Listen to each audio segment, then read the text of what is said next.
શ્રી ગણેશાય નમઃ. જય શ્રી કૃષ્ણ મિત્રો, ફરી સ્વાગત છે તમારું આપની યુટ્યુબ ચેનલ માંગ 751 આત્મજ્ઞાન. આજે આપણે જાણીશું મહાશિવરાત્રી.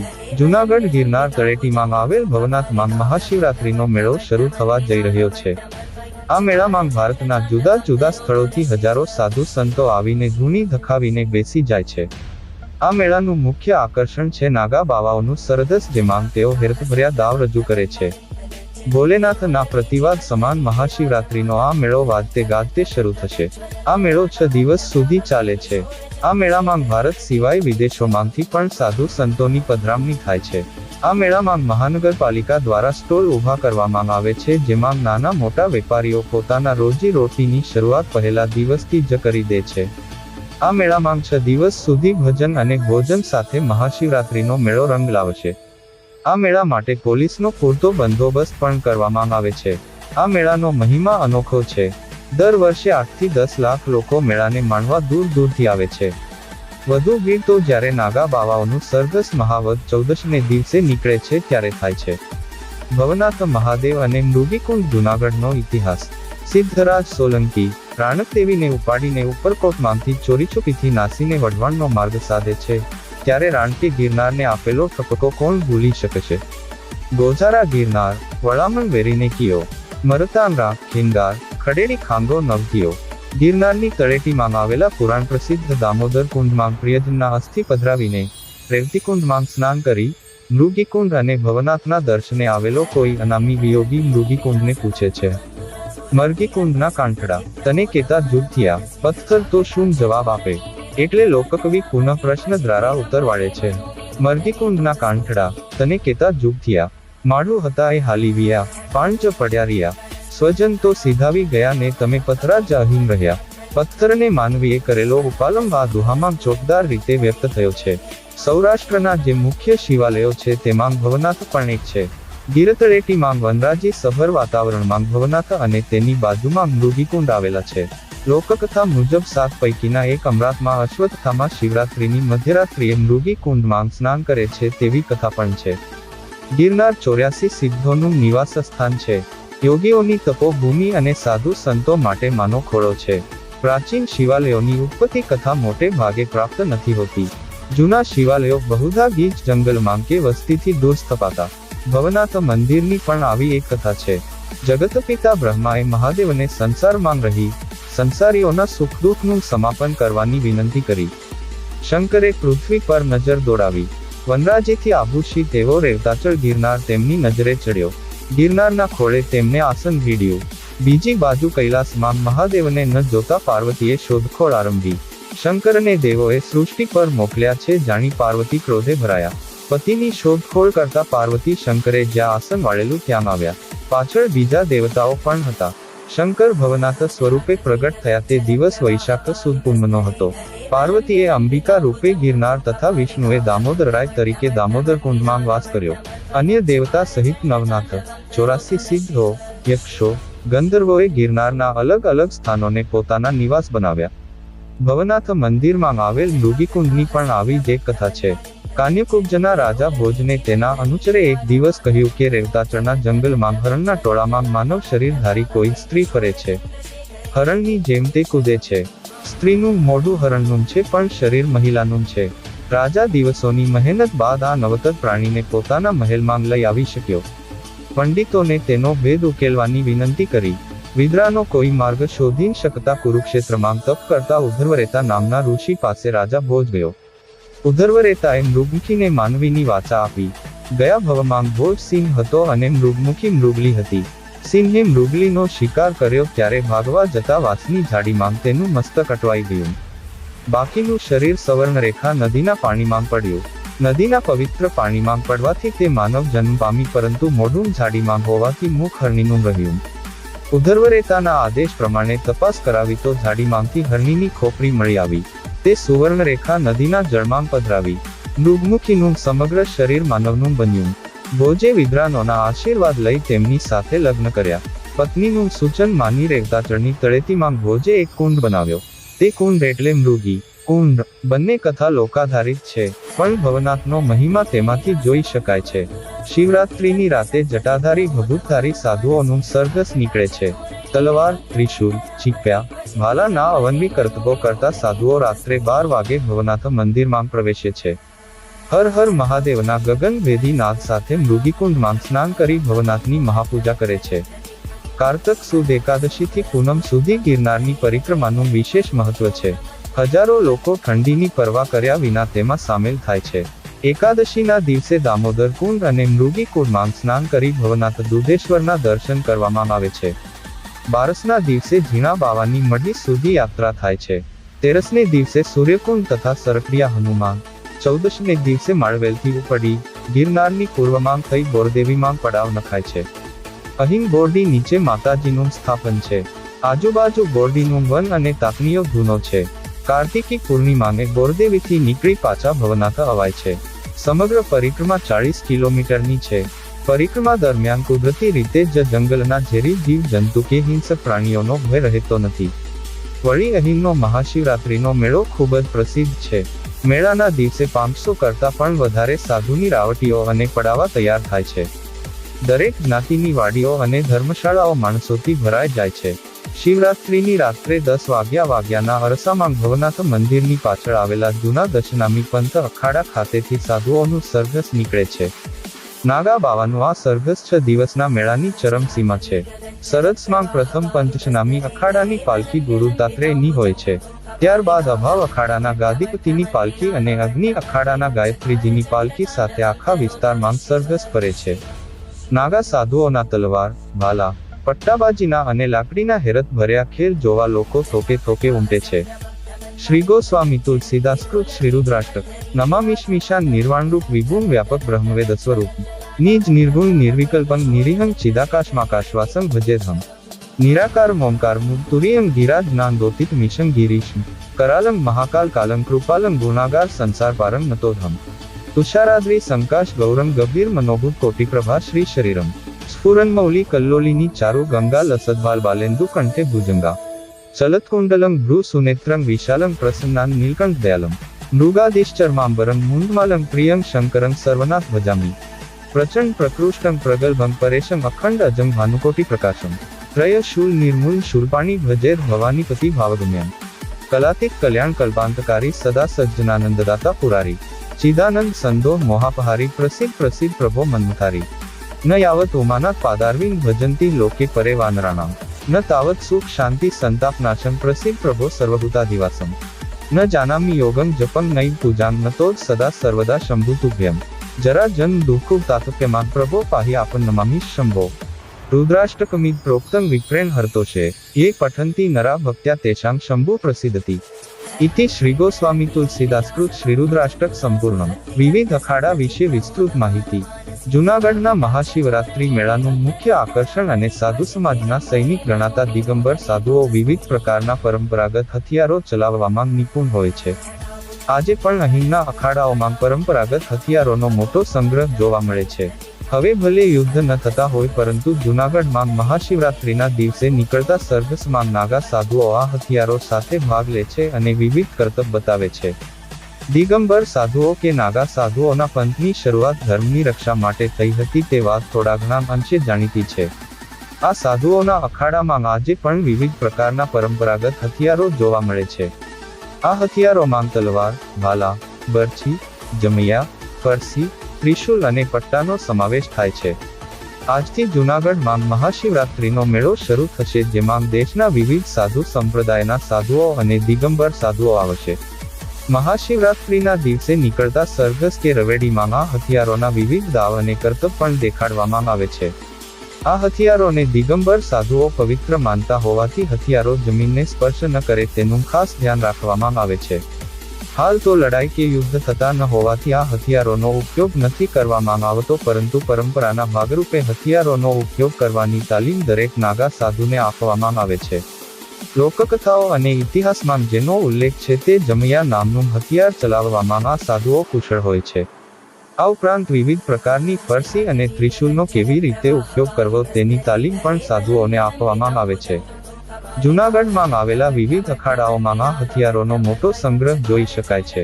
શિરોહી, ખુરાસણ ડાબસા, ખુરાસણ કલમવાળી, લાલુવાઈ, સુલેમાની, વટની અને કલમી જેવી લગભગ 10 તલવારો આ સંગ્રહમાં જોવા મળે છે અને તેનો ઉપયોગ કેવી રીતે કરવો તેની જાણ પણ સાધુઓને હોય છે.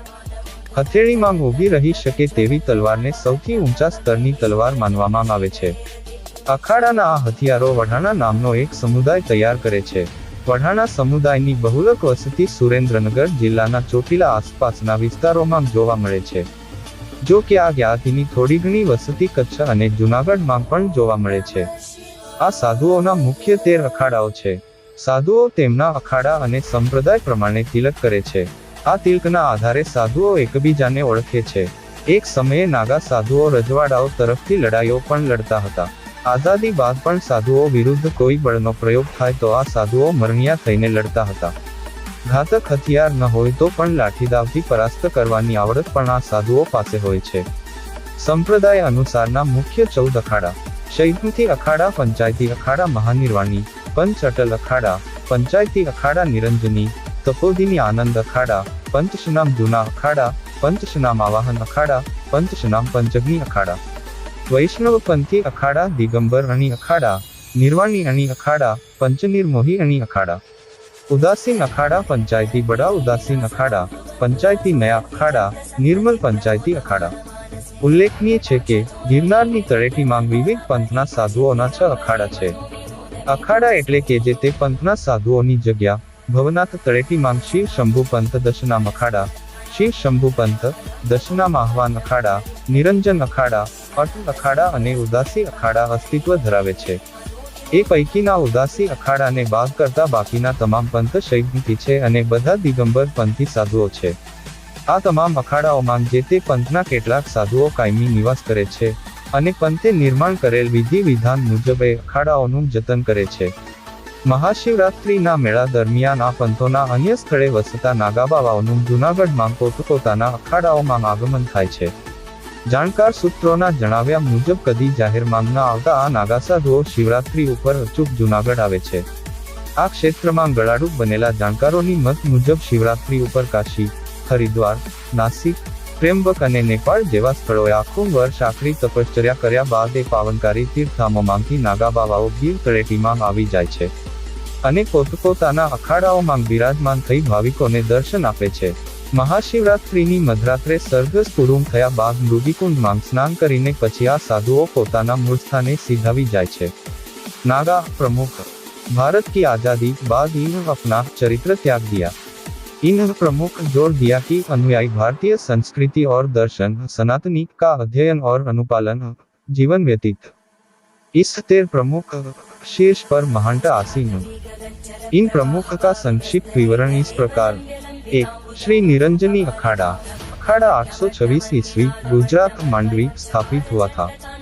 इष्ट भगवान शंकर पुत्र कार्तिक स्वामी दिगंबर साधु महंत व इनकी इलाहाबाद हरिद्वार व 2. श्री जूनागढ़ या जूना अखाड़ा। अखाड़ा 1145 उत्तराखंड कर्णप्रयाग स्थापित हुआ। अखाड़ा भी इष्ट रुद्रावतार। इसका वाराणसी हनुमान घाट पर माना जाता। हरिद्वार मंदिर पास इनका आश्रम।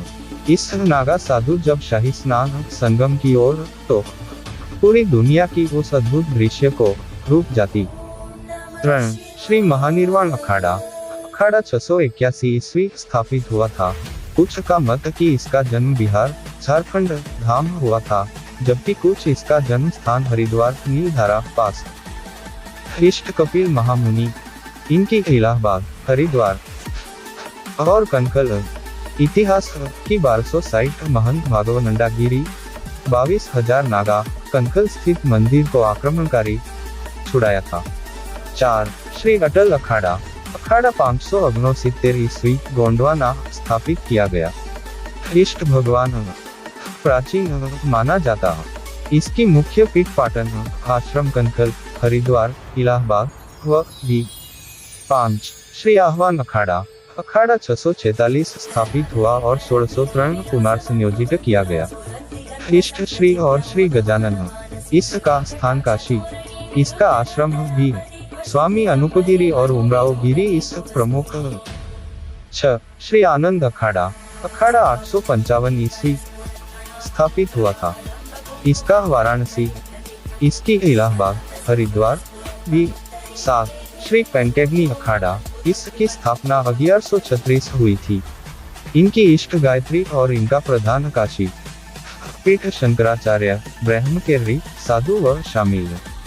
परंपरानुसार इनकी इलाहाबाद हरिद्वार व 8 श्री नगपंथी गोरखनाथ अखाड़ा ईस्वी 866 पहिल्या गोदावरी संगम पर स्थापित हुआ।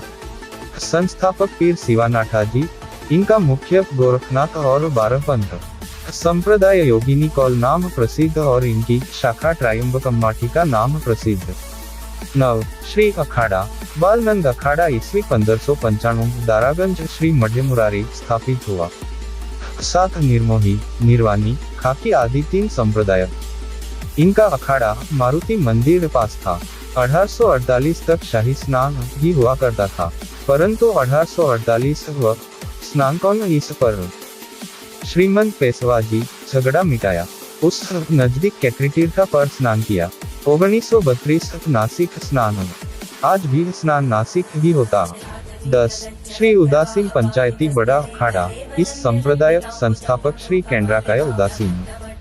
सांप्रदायिक उदासीन साधु मनहत व महामंडलेश्वरों की संख्या ज्यादा। उनकी शाखा प्रयाग हरिद्वार बड़ेनी कनकल मुल्तान व मद्रास। 11 श्री उदासीन नया अखाड़ा बड़ा उदासीन अखाड़ा कुछ संघों में विभक्त होकर स्थापित किया। प्रवर्तक मनहत सुधीराड़ा साजी, इनकी प्रेगे हरिद्वार।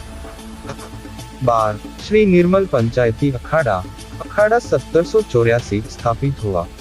1784 हरिद्वार कुंभ बड़ी सभा विचार श्री दुर्ग सिन्हा महाराज इसकी स्थापना की। इनकी इष्ट पुस्तक श्री गुरु ग्रंथ साहिब। सांप्रदायिक साधु मनहत व महामंडलेश्वरों की संख्या बहुत। इनकी प्रयाग हरिद्वार और 13 निर्मोही अखाड़ा निर्मोही की स्थापना 1720 रामानंदाचार्य की थी।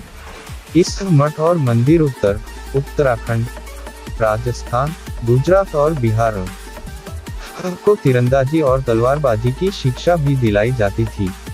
મહાશિવરાત્રીનું રહસ્ય કહેવાય છે કે ભગવાન વિષ્ણુ અને બ્રહ્મા વચ્ચે શ્રેષ્ઠતા અંગેનું વાકયુદ્ધ થતા તે યુદ્ધને અટકાવવા માટે ભગવાન શંકર અગિન મહાલિંગ તરીકે ત્યાં સ્થાપિત થયા, જેનું મૂળ પાતાળથી પણ નીચે અને બ્રહ્માંડથી ઉપર સુધી હોવાથી તેનો તાપ મળતો નહોતો।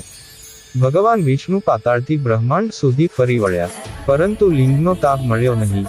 જ્યારે ભગવાન બ્રહ્મા બ્રહ્માંડની ઉપર સુધી ગયા, પરંતુ તેને તાપ મળ્યો નહીં। આમ છતાં તેઓ ખોટું બોલ્યા કે તેને લિંગનો તાપ મળી ગયો છે। આથી ભગવાન બ્રહ્માને શિક્ષા કરવા અગિન સ્તંભ લિંગ માંથી ભગવાન શંકર પ્રગટ થયા અને જે પાંચમા મુખથી બ્રહ્મા અસત્ય બોલેલા તે મુખ કાપી નાખ્યું। ત્યારે ભગવાન બ્રહ્મા અને વિષ્ણુએ શિવજીનું પૂજન કર્યું। બધા દિવસોમાં શ્રેષ્ઠ દિવસ અને રાત્રિ ગણવાથી તેને મહાશિવરાત્રી નામ અપાયું। આમ મહાશિવરાત્રીનું પર્વ એ શિવભક્તો માટે શિવની આરાધના અને ઉપાસનાનો તહેવાર છે। જીવ અને શિવનો યોગ સાધતી મહારાત્રિ એટલે મહાશિવરાત્રિ। ભગવાન શંકરનો મહિમા અનેરો અને અધકેરો છે। સાત્વિક સહજ ભક્તિથી પ્રસન્ન થનારા ભગવાન શંકર મહાપ્રલયકારી છે। બ્રહ્માંડના જીવોનું સંકલન કરનારા છે। દુષ્ટ દુરાચારી વિદ્રોહીઓના માર્ગ છે। સત્ય સંયમ સાત્વિકતાના તારક છે। દૈત્ય સેનાના સંહારક છે। શંખ ડમરુ ત્રિશૂલ ધારક છે। ભૂતનાથ ભૈરવાદી રુદ્રોના પતિ અને સાધુ જોગીઓના સ્વામી અને ભક્તોના ઉપકારક છે। ભગવાન શંકરને અતિમાન કે અભિમાની મંજૂર નથી। 33 કરોડ દેવતાઓને વશમાં કરનાર રાવણની 3 ઈચ્છા પણ અભિમાનના કારણે જ ભગવાન શંકરે પૂરી ન કરી હતી। વૈરાગ્ય શતક ના રચયિતા ભૃતહરિની પણ પરીક્ષા લેવામાં ભગવાન શંકરે બાકી રાખ્યું ન હતું। રાજા ભૃતુહરિ સર્વસ્વ ત્યાગીને ફકીર બન્યો, સંત બન્યો, એક પછી એક વસ્તુઓનો ત્યાગ કરતા ગયા, પરંતુ વૈરાગ્યનું અભિમાન જ્યાં સુધી રહ્યું ત્યાં સુધી ભગવાન શંકર દૂર જ રહ્યા। ભક્તને ભક્તિનું જ્યાં સુધી અભિમાન રહે ત્યાં સુધી ભગવાન શિવને ભક્તિ પૂજા ઉપાસના સ્વીકાર્ય બનતા નથી અને એ જ બ્રહ્માંડનો સર્વકાલીન નિયમ છે। 18 ફેબ્રુઆરી બુધવારના રોજ પવિત્ર પર્વ મહાશિવરાત્રીનો અનેરો અવસર છે। મહાશિવરાત્રી પર્વના આ દિને પૃથ્વી પરના આ તમામ શિવલિંગોમાં રુદ્રનો અંશ હોય છે। અનિષ્ટોના વિનાશક તમામ ગ્રહોના અધિષ્ઠાત્રા મહાદેવ શિવ છે। મહાશિવરાત્રી એ શિવપૂજન આયુષ્યની સાથે ઐશ્વર્ય પણ આપે છે। જન્મના ગ્રહોના દારિદ્ર્ય યોગ શિવરાત્રિએ શિવપૂજનથી દૂર થાય છે। આ પર્વના દિને તમામ દેવ કૈલાસમાં મહાદેવના સાનિધ્યમાં હોય છે। આથી આ દિવસે મહારુદ્રનો હોમાત્મક પાઠ સૌમ્યજ્ઞનું ફળ આપે છે। આમ મહાશિવરાત્રિ પર્વ ભગવાન શિવના ભક્તો માટે અનેરું અને અદકેરું મહાત્મય ધરાવે છે। ભારતભરના શિવાલયોમાં ગુંજી ઉઠશે હર હર મહાદેવનો નાદ। જય ભોલેનાથ, જય ભવનાથ। મહાશિવરાત્રિની કથા। શિવરાત્રિ તો પ્રતિમાસ આવે છે, પરંતુ મહાશિવરાત્રિ વર્ષમાં એક જ વખત આવે છે। શિવજીના ભક્તો આ દિવસે ઉપવાસ રાખી ઓમ નમઃ શિવાના અખંડ પાઠ કરી શિવલિંગ પર બીલીપત્રો ચઢાવી દૂધ અને પાણીનો અભિષેક કરી શિવ ઉપાસના દ્વારા ભગવાન શંકરના કૃપાપાત્ર બનવા પ્રયત્ન કરે છે। આ વ્રત સાથે આમ તો અનેક પૌરાણિક કથાઓ જોડાયેલી છે, પરંતુ તેમાં સૌથી વધારે પ્રચલિત છે પારધી અને હરણની કથા। આ કથા ભગવાન શંકરે પાર્વતીજીને સંભળાવી હતી। આ કથા તમે પણ ક્યારેક તો સાંભળી જ હશે, તો ચાલો આજે ફરીથી એ કથાને યાદ કરીએ। આ સંબંધિત ઘણી પૌરાણિક કથાઓ છે, તેમાં શિકારી કથા મુખ્ય સ્વરૂપે છે। જે પ્રમાણે એકવાર પાર્વતીજી શિવજીને પૂછે છે કે એવું કયું શ્રેષ્ઠ વ્રત છે તથા સરળ છે જેનાથી મૃત્યુલોકના પ્રાણીઓ આપની કૃપા સહજ જ પ્રાપ્ત થાય। જવાબમાં શિવજીને પાર્વતીને શિવરાત્રિ ના વ્રતનું વિધાન બતાવીને કથા સંભળાવી કે એક સમયની વાત છે। એક નગરમાં ચિત્રભાનુ નામનો શિકારી હતો। તે પશુઓની હત્યા કરીને પોતાના કુટુંબનું ભરણ પોષણ કરતો હતો। એ એક શાહુકારનો ઋણી હતો, પરંતુ તેનું ઋણ સમયસર ચૂકવી ન શક્યો। તો ક્રોધિત શાહુકારે શિકારીને શિવમઠમાં બંદી બનાવી લીધો। સંયોગથી તે દિવસે શિવરાત્રિ હતી। શિકારી ધ્યાનમગ્ન થઈ બહાર સંભળાતી શિવ સંબંધી ધાર્મિક વાતો સાંભળતો રહ્યો। સંધ્યા સમયે શાહુકારે તેને બોલાવી ઋણ ચૂકવા માટે વાત કરી। શિકારી બીજા દિવસે બધું ઋણ ચૂકવી દેવાનું જ વચન આપી ઘરે નીકળ્યો। પોતાની દિનચર્યામાં જંગલમાં શિકાર માટે નીકળ્યો, પરંતુ દિવસભર બંદીગૃહમાં રહેવાના કારણે ભૂખ પ્યાસથી વ્યાકુળ હતો। શિકાર કરવા માટે તે એક તળાવના કિનારે બીલીના વૃક્ષ ઉપર પડાવ નાખ્યો। હવે વૃક્ષની નીચે બીલીપત્રથી ઢંકાયેલું શિવલિંગ હતું, જેનાથી અજાણ શિકારીએ પડાવ બનાવતા સમયે બીલીવૃક્ષની ડાળીઓ તોડી જે સંયોગથી શિવલિંગ પર પડી। આ પ્રકારે દિવસભર ભૂખ્યા શિકારીનું વ્રત થઈ ગયું અને શિવલિંગ પર બીલીપત્ર પણ ચઢી ગયા। એક પ્રહર વીત્યા બાદ એક ગર્ભિણી હરણી તળાવ ઉપર પાણી પીવા પહોંચી। શિકારી મેન ધનુષ્ય પર તીર ચઢાવી જ્યાં પ્રત્યંચા ચઢાવે છે, ત્યાં હરણી બોલી હું ગર્ભિણી છું, જલ્દીથી પ્રસવ થવાનો છે। તું એક સાથે બે જીવોની હત્યા કરીશ, જે યોગ્ય નથી। હું બાળકને જન્મ આપીને શીઘ્ર તમારી પાસે આવીશ, ત્યારે મારજો।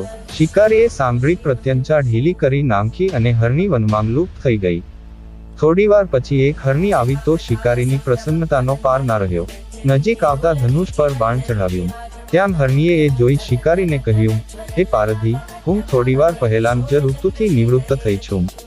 કામાતુ વીરની છું, પોતાના પ્રિયની ખોજમાં ભટકી રહી છું। હું પોતાના પતિના સાથે મળીને જલ્દી તારી પાસે આવી જઈશ। શિકારીએ એને પણ જવા દીધી, પરંતુ તેના ગયા પછી શિકારી ચિંતામાં પડી ગયો કે શિકાર નહીં મળે તો શાહુકારનું દેવું કેવી રીતે ચૂકવીશ। રાત્રિનો પ્રહર વીતતો જઈ રહ્યો હતો, ત્યાં જ એક હરણી તેના બાળકો સાથે પાણી પીવા આવી। તે જોઈ આવો રસવીણમ અવસર ફરી નહીં મળે તેવું વિચારી જલ્દી તીર ચઢાવી મારવા જ જતો હતો। ત્યાં હરણી બોલી, હે પારધી, આ બાળકોને તેના પિતાના હવાલે કરી હું પાછી આવી જઈશ। આ સમયે મને ના મારશો। ત્યારે બે શિકાર ખોવાઈ ગયાના વિચારથી હસ્યો અને બોલ્યો કે આ પહેલાં પણ હું બે શિકાર ખોઈ ચૂક્યો છું, મારા બાળકો પણ ભૂખથી તડપતા હશે। ત્યારે હરણી બોલી, જેમ તમને બાળકોની મમતા સતાવે છે, તેમ મને પણ સતાવે છે, માટે બાળકો માટે થોડીવાર માટે જીવનદાન માંગી રહી છું। હું પ્રતિજ્ઞા કરું છું કે પિતા પાસે છોડી તરત જ પાછી આવી જઈશ। હરણીની દીન યાચના સાંભળી પારધીને દયા આવી ગઈ। એણે હરણીને જવા દીધી। શિકારના અભાવમાં બેઠેલો શિકારી બીલીપત્ર તોડીને નીચે નાખી રહ્યો હતો, તેવામાં પરોઢીએ એક હશપુશ હરણ એ જ રસ્તા ઉપર આવ્યું। શિકારીએ વિચારી લીધું કે આનો શિકાર તે અવશ્ય કરશે। શિકારીની પ્રત્યંચા ચઢેલી જોઈ હરણે વિનંતી કરી કે હે પારધી, જો મારાથી પૂર્વ આવેલી 3 હરણીઓને તથા બાળકોને મારી નાખ્યા છે તો મને પણ મારવામાં વિલંબ ના કરશો, કારણ કે એના વિયોગમાં એક પણ ક્ષણ દુઃખી ના થવું પડે। હું એ હરણીઓનો પતિ છું અને જો જીવતદાન દીધું હોય તો કેટલીક ક્ષણનું જીવન આપો, એમને મળીને તમારી સમક્ષ ઉપસ્થિત થઈ જઈશ। હરણની વાત સાંભળીને શિકારીની સામે રાત્રિનું પૂરું ઘટનાચક્ર ઘૂમી ગયું। એમણે આ કથા હરણને સંભળાવી ત્યારે હરણે પૂછ્યું, મારી 3 પત્નીઓ જે પ્રકારે પ્રતિજ્ઞાબદ્ધ થઈને ગઈ છે, તો મારા મૃત્યુથી પોતાના ધર્મનું પાલન નહીં કરી શકે, માટે જેવી રીતે વિશ્વાસ રાખીને તેમને જવા દીધા તેમ મને પણ જવા દો. હું એ બધાને લઈ તમારી સામે જલ્દી આવું છું. ઉપવાસ, રાત્રિ જાગરણ તથા શિવલિંગ ઉપર બીલીપત્ર ચઢાવવાથી શિકારીનું હૃદય પીગળી ગયું. તેનામાં ભગવત શક્તિનો વાસ થઈ ચૂક્યો હતો. ભગવાન શિવની અનુકંપાથી તેનું હૃદય કારુણ્ય ભાવથી ભરાઈ ગયું. પોતાના ભૂતકાળમાં કરેલા કર્મોને યાદ કરીને પશ્ચાતાપની આગમાં બળવા લાગ્યો. થોડીવાર બાદ હરણ એના સપરિવાર સાથે શિકારી સામે ઉપસ્થિત થઈ ગયો, જેથી તે એમનો શિકાર કરી શકે. પરંતુ જંગલી પશુઓની આવી સત્યતા, સાત્વિકતા તથા સામૂહિક પ્રેમભાવના જોઈને શિકારીને બહુ પશ્ચાતાપ થયો. તેના નેત્રોમાંથી આંસુની ધાર થઈ ગઈ. એ હરણના પરિવારને ન મારીને શિકારીએ પોતાના કઠોર હૃદયમાંથી જીવહિંસા હટાવીને સહાય માટે કોમળ અને દયાળુ બની ગયો. દેવલોકથી સમસ્ત દેવ સમાજ પણ આ ઘટનાને નિહાળી રહ્યો હતો. ઘટનાની પરિણીતિ જોઈ દેવી દેવતાઓએ પુષ્પવર્ષા કરી ત્યારે શિકારી અને હરણના પરિવારને મોક્ષ પ્રાપ્ત થયો અને પારધી શિવ કૃપાનો અધિકારી બન્યો. જય શિવ શંકર. હર હર મહાદેવ. શંકરે નમાસ્તુભ્યમ કરવીરકા ત્રાયંબકાય નમાસ્તુભ્યમ મહેશ્વરમટા પરમ નમાસ્તે સ્તુપ સ્થાવને ચ તત્ પરમ નમ પશુપટનાથ સંભવ નમ પરમાનંદ નમ સોમરહાધારી નમો ભીમાય કગ્રાય ત્વમહમ શરણમ ગત. ઓમ નમઃ શિવાય.